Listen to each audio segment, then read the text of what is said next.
Education and research के बारे में, और अब 3 और नए ऐड हो रहे हैं। इनका फोकस किस चीज के बारे में रहेगा बेटा, और इसका टारगेट रहेगा बेटा इलेक्ट्रॉनिक्स कंपोनेंट मैन्युफैक्चरिंग, इसकी एक्सपेंडिचर टू 4000 करोड़।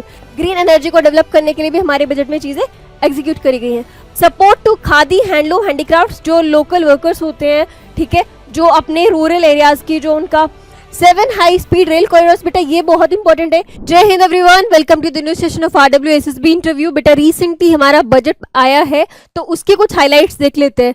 बात करें अगर इसकी के प्रेजेंट किसने करा है, तो प्रेजेंट करा है फाइनेंस मिनिस्टर निर्मला सीतारमन ने, और ये 9th कॉन्जिक्यूटिवली 9th ये बजट है जो सीतारमन ने पास करा। और ये हमारी सबसे जानने वाली, सबसे फेमस फाइनेंस मिनिस्टर है जिसने इतनी बार बजट पेश किया हो।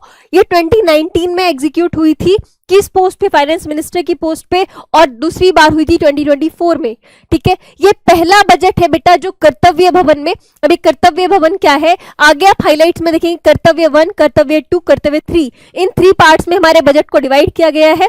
कर्तव्य भवन हमारा जो प्रोजेक्ट विस्टा था उसी का एक पार्ट है, जहां पे अब से सारे इकोनॉमिकल डिसीजन जैसे कि बजट पास हुआ है वहां पे लिए जाएंगे। तो इस अगर हम प्रोजेक्ट की बात करें तो इसमें रही है बात इकोनॉमिक सर्वे में ग्रोथ कैसे होगी, कैपिटल फॉर्मेशन के पे इसका फोकस करा गया। कर्तव्य 1 जिसकी मैंने बताया, कर्तव्य 3 में इसको डिवाइड किया गया, कर्तव्य 1, कर्तव्य 2 और कर्तव्य 3। कर्तव्य 1 जो है एक्सिलरेटिंग इकोनॉमिक ग्रोथ, ओवरऑल हमारे इंडिया की, हमारी कंट्री की सारी इकोनॉमिक ग्रोथ को लेकर के इसके बारे में बात करी गई है। मैन्युफैक्चरिंग स्ट्रेटेजिक सेक्टर, जिसके हमारी इकोनॉमी के 3 सेक्टर्स होते हैं, प्राइमरी, सेकेंडरी, टर्शरी। तो आप कमेंट सेक्शन में बता देना कि प्राइमरी, सेकेंडरी और टर्शरी में कौन सा आता है, मतलब मैन्युफैक्चरिंग जो है वो कौन सी सेक्टर में आता है। बायोफार्मा शक्ति में 10,000 करोड़ यानी कि 5 इयर्स के लिए इसको पास करा गया है। 3 न्यू NIPERC, पहले से 7 इंस्टीट्यूट्स हैं, national institute of pharmaceutical education and research के बारे में, और अब 3 और नए ऐड हो रहे हैं। इनका फोकस किस चीज के बारे में रहेगा बेटा, रिसर्च एंड डेवलप के बारे में, क्लिनिकल ट्रायल्स और स्किल्ड मैन पावर, यानी कि जो आने वाले 5 सालों में बहुत सारे स्किल्ड जो हॉस्पिटल में काम करने वाले लोग हैं, जो डॉक्टर्स हैं, उनके ऊपर बहुत ज्यादा पैसा इन्वेस्ट करा जाएगा ताकि वो ओवरऑल इंडिया में जो आने वाले 5 साल है इनको मेडिकल साइंस को अपग्रेड कर सके। इंडिया सेमीकंडक्टर मिशन 2 पहले से इंडिया सेमीकंडक्टर मिशन 1 चल रहा है, और इसका टारगेट रहेगा बेटा इलेक्ट्रॉनिक्स कंपोनेंट मैन्युफैक्चरिंग, इसकी एक्सपेंडिचर 4000 करोड़।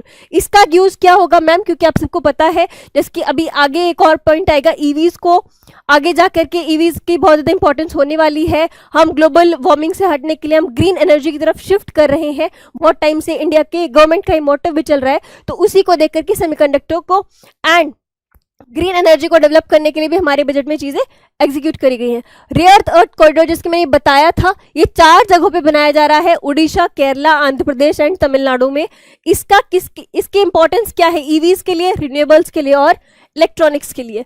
अगला है बेटा textiles and employment, integrated textile programme, national fibre scheme, textile expansion and employment scheme.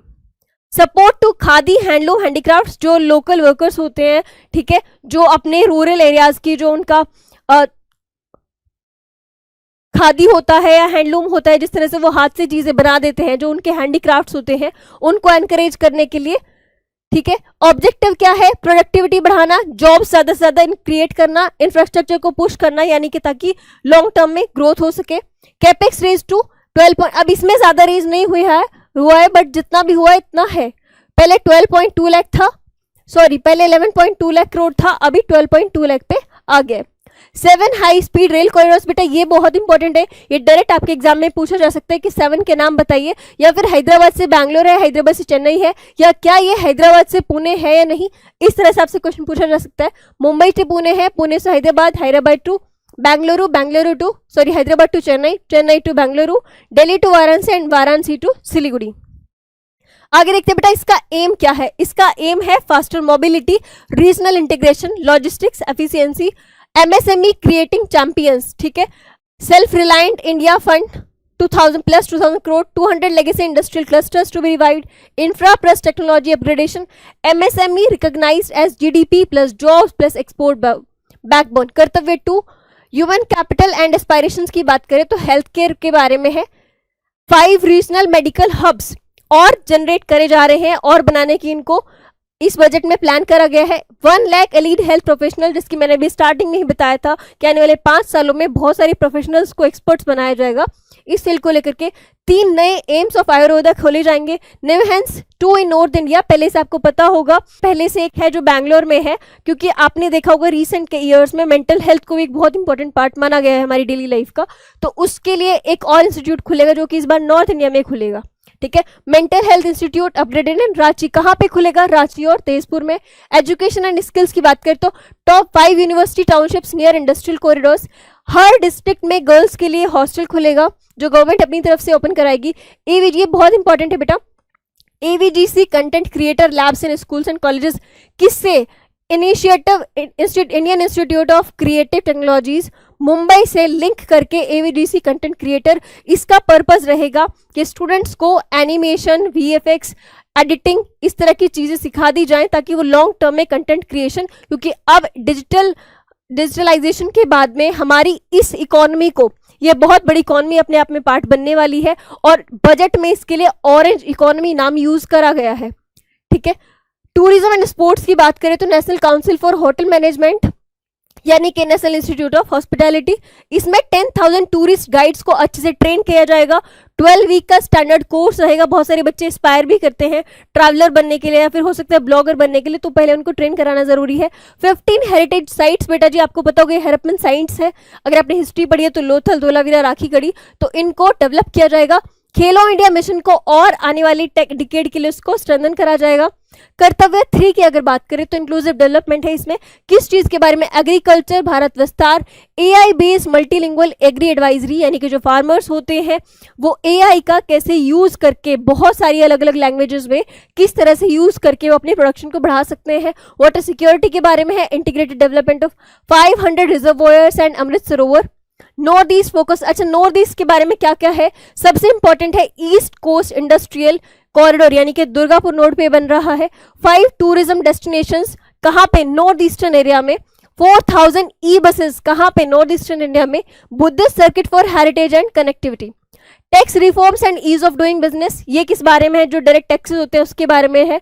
New income tax जो कि कब से इफेक्टिव होगा? अप्रैल 2026 से इफेक्टिव हो जाएगा। और ज्यादा सिंपल रूल्स होंगे इसके, जो पहले से कॉम्प्लिकेटेड रूल्स थे इसीलिए नई पॉलिसी बनाई है। प्रोसीजर सिंपल हो जाएगा।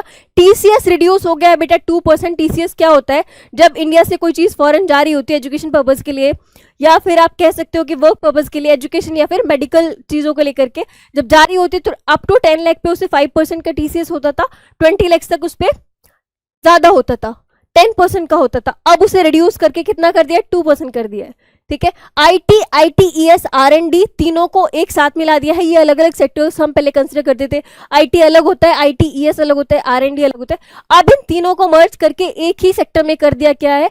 क्या कर दिया? आईटी सर्विसेज कैटेगरी, ताकि टैक्सेशन के लिए इजी पॉलिसी बन सके या और भी बहुत तरह की सहूलियत हो सके। सेफ हार्बर मार्जिन कितना मिला है हमारे? 15.5%। थ्रेश होल्ड कहां तक पहुंच गया? 2000 करोड़ तक। Tax holiday till 2047 for foreign cloud firms using Indian data centres, ताकि इंडियन डेटा सेंटर्स जो है वो और स्ट्रांग बन सके, ठीक है। ICDS, IND, as alignment for 27 to 28। Indirect taxes, custom duty on personal imports कितना बन गया है? 10% बन गया है। ड्यूटी एग्जेम्पशन ऑन 17 मेडिसिन, अब जितना भी चार्जेस लगते थे वो हट गए हैं। 7 रेयर डिजीज और ऐड हो गई हैं बेटा, जो ड्यूटी फ्री इंपोर्ट्स में आ गई है। ट्रेड एंड कस्टम्स में भी रिफॉर्म्स हुए हैं। Single digital window for cargo clearance बन गई है। Custom integrated system roll out for 2 years। Courier export limit कितनी हो गई है? 10 लाख रिमूव हो गए हैं। Fish caught in Indian EEZ duty free हो गया है। Fish landings abroad treated as export. ये हमारा ओवरऑल बजट का रिव्यू रहा है। मैंने बहुत कम मिनट्स में इसको कवर करने की कोशिश करी है। आपको फैक्चुअल डाटा यहां से है, ये ओवरऑल हमने कवर कर लिया है। 3 चीजों में डिवाइड हुआ है, कर्तव्य 1, कर्तव्य 2 एंड कर्तव्य 3, ठीक है। बेसिक्स में जितना शॉर्ट हो सकता था उतना शॉर्ट करने की कोशिश करिए। थैंक यू एवरीवन, जय हिंद।